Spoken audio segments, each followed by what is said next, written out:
नमो नमः। सुप्रभातम। सर्वे संस्कृत छात्रायाः आसने उपविश्य वयं संस्कृत पद्ये प्रथम श्लोकार्थ तथा च मंत्राश्च पठनं करोति। अब यहाँ पे थोड़ा सा हिंदी का आश्रय लूंगा, क्योंकि केवल संस्कृत अभी आपके लिए उपयुक्त नहीं है। इसलिए संस्कृत और हिंदी और अंग्रेजी तीनों का आश्रय लेकर हम पढ़ना शुरू कर रहे हैं। हमने अगले वीडियो में देखा, हमने जब चैप्टर 1 लिया था, संवदध्वम, साथ मिलकर बोले। वद यानी बोलना, वद एक धातु है, उसका अर्थ होता है टू स्पीक, बोलना। तो उसमें हमने बताया था कि कौन कौन से पारिभाषिक शब्दों का इस्तेमाल होता है। अब यहाँ पे एक छोटा सा अंतर जानना है। सबसे पहले श्लोक और मंत्र के भीतर, जैसे कि मैंने पहले बताया था वैसे ही अभी रिमाइंडर दे रहा हो या पुनः स्मरण कर रहा हो कि जो वेद से उत्पन्न हुए हैं, 4 वेद है, ऋग्वेद, यजुर्वेद, सामवेद और अथर्ववेद, वो सारे मंत्र कहलाते हैं। मंत्र किसी ने रचना नहीं की, वो ऋषियों ने समाधि में और मुनियों ने प्रयोग से ईश्वर को प्राप्त किया या समाधि में बैठकर अपनी सभी इंद्रियों को कंट्रोल में किया, और उसके बाद जो उनको भास हुआ, अनुभव हुआ, उसके आधार पर जो मंत्र रचे गए उसको वेद कहा जाता है। यानी मंत्र क्या है? किसी एक व्यक्ति ने रचना नहीं की है, वो अपौरुषेय है, उसको किसी ने बनाया नहीं। वो श्रुति ग्रंथ भी है, जो कान से सुनकर हजारों वर्षों से बार बार दोहराकर जस के तस जैसे ही बने थे वैसे ही आज भी मौजूद है। यानी उनको मंत्र कहते हैं, जिस पर किसी एक व्यक्ति का अधिकार नहीं है। साहित्य, सबका हित जिसमें छुपा हुआ है, वैसे मंत्र। बहुधा अनुष्टुप छंद में ही उसकी रचना मिलती है। अन्य छंद भी है, और उन छंदों का भी प्रकार देखना पड़ेगा, क्योंकि बहुत सारे छंद हैं और उसके आधार पर ये सारे मंत्र या श्लोक बने हुए हैं। फिर बारी आती है श्लोक की। श्लोक वो है जिसको किसी ऋषि ने बनाया है, रचना की है, रचनाकार बने हैं, क्रिएट किया हुआ है। जैसे कि रामायण, उसमें चौपाइया है। रामचरितमानस तुलसीदास ने लिखी हुई है। रामायण वाल्मीकि जी ने लिखी है। वेद व्यास जी ने 18 पुराण लिखे हैं। महाभारत भी वेद व्यास जी ने लिखा है। मार्कंडेय ऋषि ने मार्कंडेय पुराण लिखा हुआ है। चंडी पाठ के रचयिता भी वे है। फिर हमने कालिदास का नाम सुना होगा, वो कोई किसी एक विधा के रचनाकार है। यानी जो श्लोक है वो किसी ने बनाए हैं, अपने अनुभवों से, अपने ज्ञान से, अपने विज्ञान से, अपने परीक्षण से, अपने प्रशिक्षण से किसी ने बनाए हैं, उसको श्लोक कहते हैं। और जो स्वयं प्रकट हुए हैं, एक अनंत ऊर्जा के साथ जुड़ने के बाद प्रकट हुए हैं, उसको मंत्र कहते हैं। ज्ञातम, डू यू नो, पता चल गया? हाँ, आम, यस। तो यहाँ पे सबसे पहला श्लोक जो ऋग्वेद में से मिला हुआ है, हमने ऋग्वेद की चर्चा की थी कि उसमें 1028 सूक्त से बनी हुई एक माला है, उसमें अनंत श्लोक है, और यहाँ पे उसका एक श्लोक यहाँ पे उद्धृत किया गया है, जिसका गान मैं अभी कर रहा हूँ ताकि आपको उसको याद रखने में सरलता रहे। तो श्लोक है, संगच्छध्वं संवदध्वं शंभो मनांसि जानतां देवा भागं यथा पूर्वे संजानाना उपासते। ये उसका बोलने का तरीका है। तो शब्द है संगच्छध्वम संवदध्वम संभो मनांसि जानताम देवा भागम यथा पूर्वे संजानाना उपासते। एक छोटी सी कहानी कहूंगा। आप लोग जानते हैं कि एक बार देव और दानव एक साथ बैठे हुए थे और वहां पे ब्रह्मा जी ने एक शर्त रखी। भोजन का समय था, भोजन तैयार था।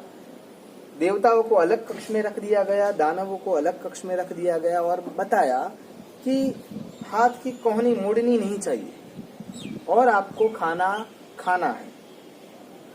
अब वो आप पर है कि आप किस ढंग से खाना खा रहे हैं। कोहनी मुड़नी नहीं चाहिए, यहाँ से ये अंतर, ये मुड़ना नहीं चाहिए, हाथ को मोड़ना नहीं है और खाना खाना है। एक रूल्स है आज के खाने का। तो कैसे खा सकते हैं? हमारा प्रश्न का उत्तर यहाँ पे मिलता है संजानाना उपासते।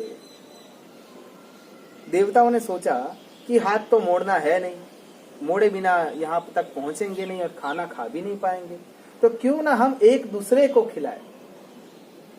और दानवों ने सोचा कि क्यों ना हम उसको उछाल उछाल कर खाएं या फेंक कर खाएं।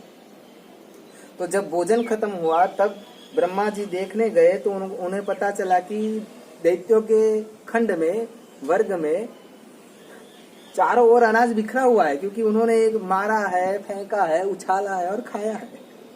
और देवों ने संभल कर, समझ कर उसको एक दूसरे को खिलाया। यानी आज के जो भी झगड़े हैं या पुरातन समय के जो भी झगड़े हैं वो एक समझ का फेर ही है। तो क्या कहते हैं? संगच्छध्वम संवदध्वम संभो मनांसि जानताम। यानी कि हम देवों को अनुसरण करें, देवों का अनुसरण करें, देवों को फॉलो करें। We have to follow a good person. अच्छे इंसान का हम अनुकरण करें तो हमारे अंदर सद्गुण उत्पन्न होते हैं। संगच्छत्वम, संगच्छत्वम, सम यानी साथ में, एक साथ मिलकर, जोड़कर, साथ मिलाकर, बनाकर, युद्ध बनाकर। संगच्छत्वम, एक दिशा में प्रगति करे। गच्छत्वम, जाए, प्रयाण करे, टू गो। संवदध्वम, हमारा सूत्र एक होना चाहिए। हम एक विचार को लेकर आगे बढ़ रहे हैं, क्योंकि ये समाज के साथ जुड़ने की बात है, देश के साथ जुड़ने की बात है, राष्ट्र के साथ जुड़ने की बात है और विश्व के साथ जुड़ने की बात है। हमने बताया ना कि श्लोक किसी एक व्यक्ति के लिए नहीं बना। तो संवदध्वम, साथ मिलकर बोले। संभो मनांसि जानताम, एक दूसरे की मन की स्थिति को जाने, समझे। मनांसि, मन को जानने की स्थिति, मन को अनुसरण करने की स्थिति। क्योंकि मन अगर एक का निर्णय ऐसा है तो दूसरे का निर्णय अगर बदल गया तो वो संग, एकता टूट जाएगी, बिखर जाएगी। इसलिए संभो मनांसि जानताम देवा भागम यथा पूर्वे, जो देवों के आगे रखा गया था। देव कैसे खाना खाते हैं? यज्ञ में जो आहुति दी जाती है उसमें से, अब यज्ञ की स्थली, यज्ञ कुंड, यज्ञ की वेदिका एक ही है। अब उस अग्नि में, अग्नि देवों का मुख माना जाता है, उस अग्नि में जिस देव का नाम देकर आहुति दी जाती है, ओम अग्नये स्वाहा इदम अग्नये नमः, ओम सूर्याय स्वाहा, तो मैंने यहाँ पे दो देवों का नाम दिया और अग्नि में कुछ द्रव्य डाले, हविष डाला। अग्नि के जो द्रव्य है उसको हविष कहते हैं। समिधा भी साथ में होती है तो समिधा कहते हैं। औषधि अगर साथ में होती है तो औषधि कहते हैं। तो वो जो भी चीज मैंने उस अग्नि कुंड में डाली, उसमें से जो रस बनता है वो रस जिस देव का नाम दिया है उस देव को लेना है।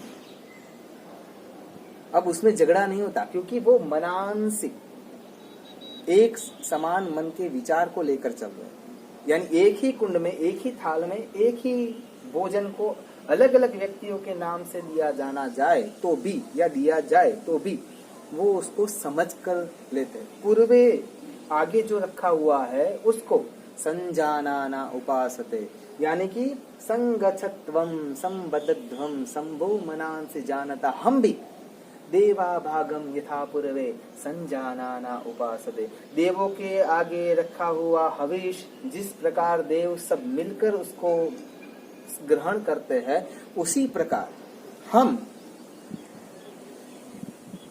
संबद्धम, एक साथ बोले, एक साथ चले, एक साथ विचार करें और एक उन्नत दिशा में जाने की प्रगति करें। यहाँ पे हमारा पहला मंत्र जो ऋग्वेद में से लिया गया है वो ये सूचित करता है। अब दूसरे मंत्र की ओर जाते हैं, वो यजुर्वेद से लिया हुआ है। ये सूरज नारायण को की गई प्रार्थना है। ओम विश्वानि देव सवितुर्दुरितानि परासुव जद्भद्रं तन्न आसुव। यहाँ पे मैंने जद शब्द का इस्तेमाल किया क्योंकि मैंने पहले बताया था य और ज अभेद है।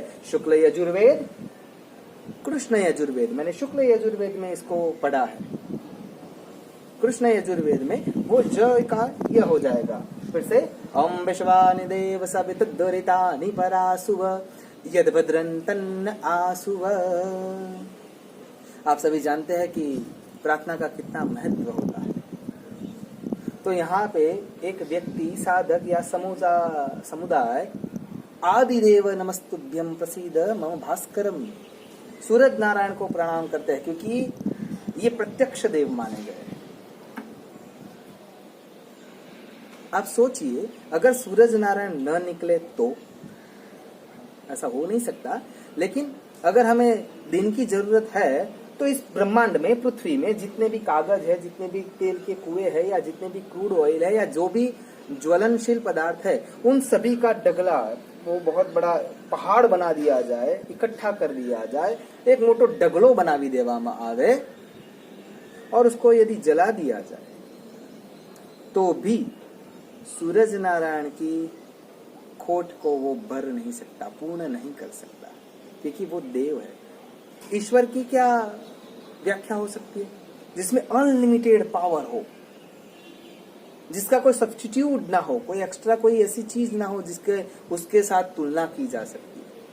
जैसे कि हम आग लगा सकते हैं, लेकिन सूरज नारायण में जितनी आग और शक्ति है उतनी नहीं लगा सकते। इसीलिए हम उनको प्रत्यक्ष जो दिखाई देते हैं, पश्यंती, हम देख सकते हैं सभी, इसलिए बहुवचन का शब्द इस्तेमाल किया, वो प्रत्यक्ष देव है। तो यहाँ पे विश्वानि देव, विश्व के देव, विश्व बत्ता देव, विश्वा प्लस देव, विश्वानि देव सवितुर, सूरज नारायण का एक नाम है सविता, सविता सूर्य नारायणाय नमो नमः।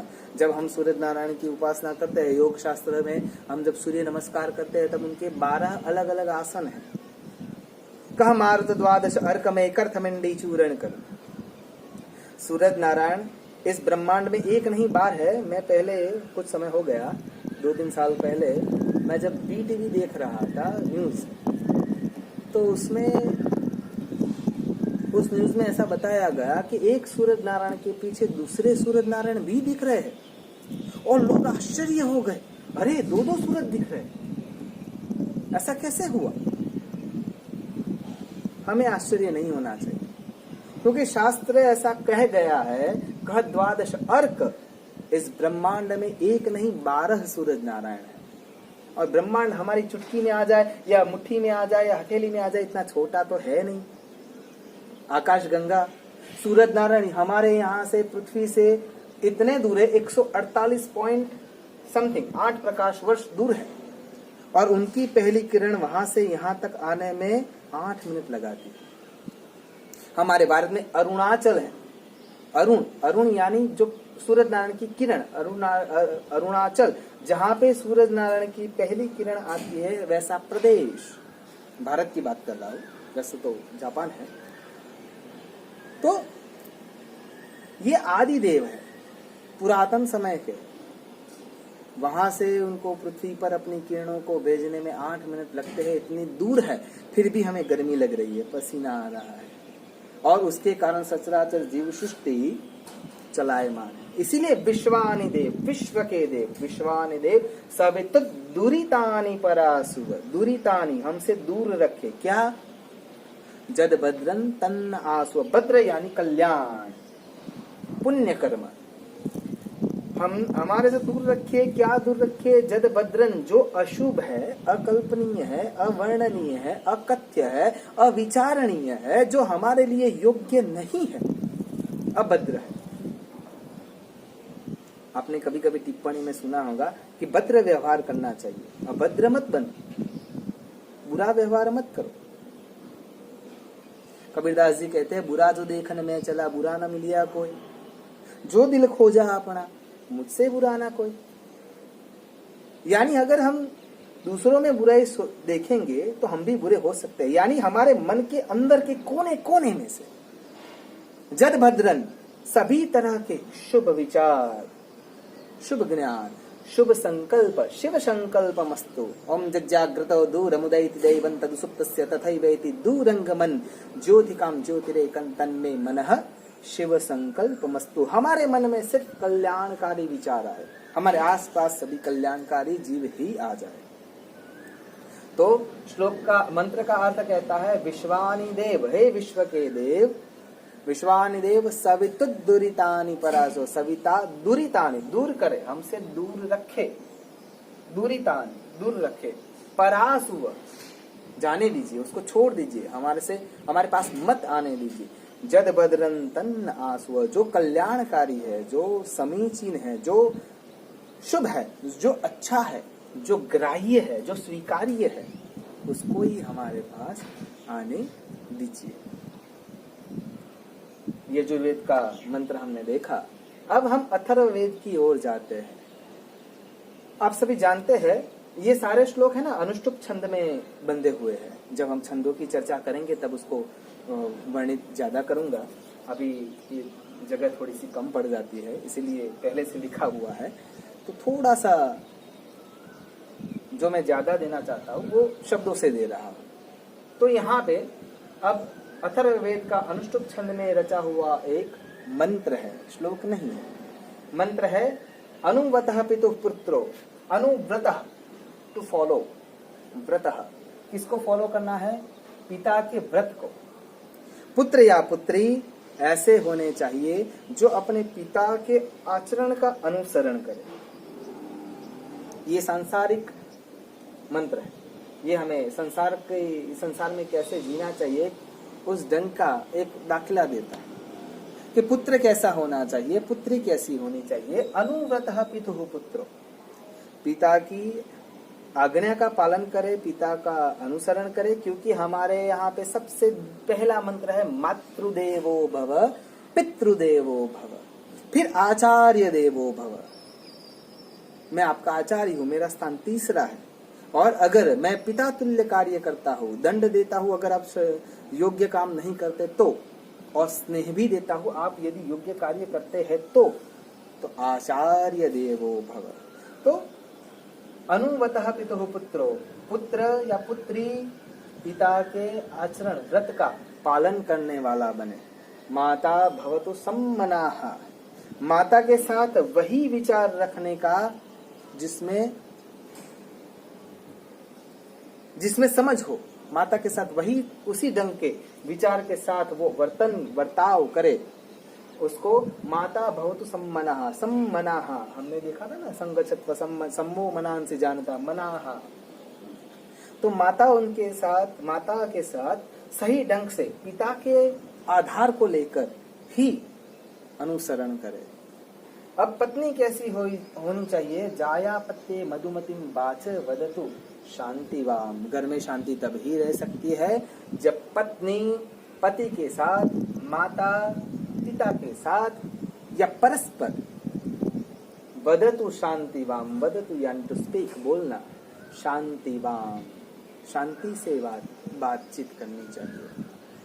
हमारा स्वभाव को अगर हमें उग्रता आती है तो मैं पहले भी बता चुका हूँ कि हमें गुस्सा तो आना ही नहीं चाहिए। हम यदि सच्चे हैं यानी सीधी बात हो जाती है कि सामने वाला गलत है, यानी सामने वाला गलत है, उसको बोलने का कोई अधिकार नहीं है क्योंकि वो गलत है, और हम सही हैं तो हमें उसको डांटने का भी अधिकार नहीं है क्योंकि वो सामने वाला गलत ही है। वो साबित कर रहा है कि आई एम सॉरी, मैं गलत हूं ही, अहम क्षम्यताम, मुझे माफ कर ही दो क्योंकि मैंने गलती की है। तो वो भी शांति से होनी चाहिए, इसलिए गुस्से की कोई गुंजाइश ही नहीं रहती। तो तीसरा अथर्ववेद का मंत्र है। अब जो आते हैं वो रचयित श्लोक है। तो इसमें सभी की अच्छे होने की कामना की है। मैंने पहले भी बहुत बार बताया है कि हम तो वसुधैव कुटुंबकम की भावना को लेकर चलने वाले इंसान हैं। सर्वे भवन्तु सुखिनः, सर्वे सन्तु निरामयाः, सर्वे भद्राणि पश्यन्तु माँ कश्चित् दुःख भाग् भवेत्। यहाँ पे जगदम्बा पराशक्ति आद्य शक्ति जगदम्बा साधन भूता ईश्वरी को ऋषि प्रणाम करके प्रार्थना करते हैं, सर्वे भवन्तु सुखिनः। मैं अकेला नहीं, अहम, वयम, हम दो या दो से ज्यादा नहीं, सर्वे सभी इस ब्रह्मांड में सचराचर जगत में जितने भी जीवात्मा वो सभी सर्वे भवन्तु सुखिनः, सभी भवन्तु हो जाए, बन जाए, प्राप्त करे सुखिनः सुख को। सर्वे भवन्तु सुखिनः, सर्वे सन्तु निरामयाः, निरामय आमय। हमारे शरीर में हम यदि ज्यादा खाना खाते हैं तो आम हो जाता है, खट्टे डकार आने लगते हैं और हमारा स्वास्थ्य बिगड़ने लगता है। सर्वे भवन्तु सुखिनः, सभी सुख प्राप्त करें। सर्वे सन्तु निरामयः, हमारे शरीर का आमय, हमारे दिमाग में भी आम आ सकता है, खटास आ सकती है, संबंधों में भी खट्टापन आ सकता है हमारे शब्दों के द्वारा, विचारों के द्वारा। तो उस आमय, उस तृज्य चीज को छोड़ दीजिए, तो सभी जगह सभी के लिए सुख मिल सकता है। सर्वे भवन्तु सुखिनः, सर्वे सन्तु निरामया, सभी निरामय स्वस्थ हो जाए, मजबूत हो जाए, मन से भी और तन से भी। सर्वे भद्राणि पश्यन्तु, भद्र यानी कल्याण, मेरे पश्य यानी देखना, टू सी, पश्यन्तु बहुवचन का शब्द है, पश्यन्तु, मैं अकेला नहीं, सभी ऐसा देखें। तो यदि सभी के मन में कल्याणकारी ही विचार होंगे, कल्याण की ही भावना होगी या शुभ ही भावना होगी, तो ही देश शुभ हो सकता है। अभी किसी ने सभी देशों को परेशान करने का सोचा और एक वायरस के रूप में हम सभी परेशान हो रहे हैं। यानी ये यदि बात उसको सिखा दी जाए या वो समझ सके तो ऐसा नहीं हो सकता। इसीलिए फिर भी हमारा भारतम मम भारतम, भारत की यही परंपरा रही है कि उसने कभी किसी की ओर आधिपत्य लेने का प्रयत्न पहले नहीं किया है। मैं बार बार कहता हूं कि यदि व्यक्ति शांत है तो उसका अर्थ ये नहीं है कि वो कायर है। तो उसी के रूप में इस अर्थ को समझे, सर्वे भवन्तु सुखिनः, सर्वे सन्तु निरामयाः, सर्वे भद्राणि पश्यन्तु। सभी दिशाओं से, सभी विचारों से, सभी स्रोतों से हम सिर्फ कल्याण को देखें, क्योंकि हम वसुधैव कुटुंबकम। सर्वे भद्राणि पश्यन्तु मा कश्चित् दुःख भाग् भवेत्। और हमारे पास जो भी दुख आने वाले हैं वो सभी भाग जाए, टूट जाए, हार जाए, थक जाए, चूर चूर हो जाए, चकनाचूर हो जाए। तो ये भावना ऋषि ने प्रार्थित की है, प्रार्थना में लिया है। काले, आगे का हम श्लोक ले रहे हैं, काले वर्षतु पर्जन्यः पृथ्वी शस्यशालिनी देशोऽयं क्षोभरहितो मानवः सन्तु निर्भयाः। यहाँ पर इस श्लोक में भी आज की बात बताई गई, कैसा होना चाहिए। आप सभी जानते हैं हमारा देश कृषि प्रधान देश है। अगर पानी आकाश से नहीं बरसेगा तो हम तकलीफ में आ जाएंगे, अकाल की परिस्थिति भी आ जाएगी। इसलिए सबसे पहली प्रार्थना है काले वर्षतु पर्जन्य, पर वत्ता जन्य, पर प्लस जन्य, पर दूसरों के लिए, जन्य यानी जन्मा, जो दूसरों के लिए जन्मा है वैसा कौन है? मेघ, बारिश, बरखा, वर्षा, बरसात, वो दूसरे के लिए पैदा हुआ है। नदी दूसरे के लिए पैदा हुई है, पेड़ पौधे दूसरे के लिए पैदा हुए, पर्वत दूसरों के लिए पैदा हुए, यानी परजन्य, जो दूसरों को सुख देने के लिए जन्मता है वैसा। काले, समय सर, वर्षतु, वर्षा हो। हमारे देश में, हमारे राष्ट्र में, हमारे पृथ्वी पर काले वर्षतु पर्जन्य, समय सर बारिश होनी चाहिए। पृथ्वी वसुंधरा, मेदिनी, भूमि, धरणी, धारिणी, ये सभी पृथ्वी के समानार्थी शब्द है। ये सभी पृथ्वी शस्यशालिनी, शस्य यानी अनाज, शालिनी भरपूर हो जाए, भरी हुई रहे। ये पृथ्वी अनाज से भरी हुई रहे। हमारे देश में कितने लोग गरीब हैं जिनको एक वक्त का खाना भी बहुत मुश्किल से नसीब होता है। इसीलिए मैं कहता हूँ सर्वे भवन्तु सुखिनः। अगर हमें सबको सुखी करना है तो माँ कश्चित दुख भाग भवेत् भद्राणि पश्यन्तु, हमें सभी तरह से कल्याणशील विचारों की जरूरत है, तो ही सर्वे भवन्तु सुखिनः हो सकता है। तो काले वर्षतु पर्जन्यम, समय सर बारिश हो, पृथ्वी शस्यशालिनी, ये पृथ्वी अनाज से भर जाए। देशोयम क्षोभ रहितो, हमसे अब थोड़ा सा पर्सनल हो जाता है, हमसे ऐसा कोई काम ना हो जिससे हमें क्षोभ अनुभव आए। क्षोभ किस ढंग से अनुभवित होता है? अगर हमने कोई गलती की है तो हमारे चेहरे का नूर जो होता है, तेज जो होता है, आभा जो होती है, प्रकाश जो होता है, या रौनक जो होती है, वो चली जाती है। यानी हम कोई भी ऐसा कदम न उठा ले जिससे हमें क्षोभ का अनुभव हो। यानी हमारा देश, अब बड़ी बात है, देशोयम, अयम, हमारा अयम, ये अंग है, क ख ग ग अंग, देशोयम अयम। सभी जगह पे हम व्याकरण पढ़ते हैं तब हमने बताया है कि अ के साथ या स्वरों के साथ मिलकर ही शब्द बनते हैं। तो यहाँ पे अयम, देशो अयम, देश प्लस अयम, देशोयम क्षोभ रहितो, हमारे किसी भी व्यक्ति के द्वारा या हमारे संपूर्ण देश से कोई ऐसा काम ना हो जिससे हमें क्षोभ हो।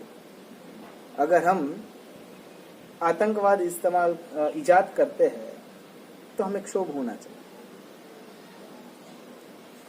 एक पंक्ति है गुजराती में, गुंडे मारगड़े पगला भरता, तेज रहे नहीं तन्मा।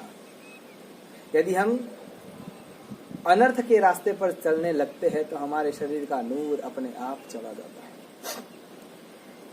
देशोयम क्षोभ रहितो मानवा संतु निर्भया, सभी मानव निर्भया, निर प्लस भया, निर्भय हो जाए। मैं पहले भी बहुत बार बता चुका हूं कि डरकर जीना हमारी संस्कृति नहीं है। गब्बर सिंह का डायलॉग यदि याद कर लिया जाए तो जो डर गया समझो मर गया। लेकिन हमारे अंदर शक्ति है तो हमें किसी को डराना भी नहीं, ना ही हम किसी को डराएंगे और ना ही किसी से डरेंगे। जो डरता है, डर, उस शब्द को उल्टा दिया जाए तो शब्द बनता है रड़। जो डरता है वही डरता है। यानी हम डरने के लिए पैदा नहीं हुए। मानवाः सन्तु निर्भयाः, बन जाए निर्भयाः, निर्भय बन जाए।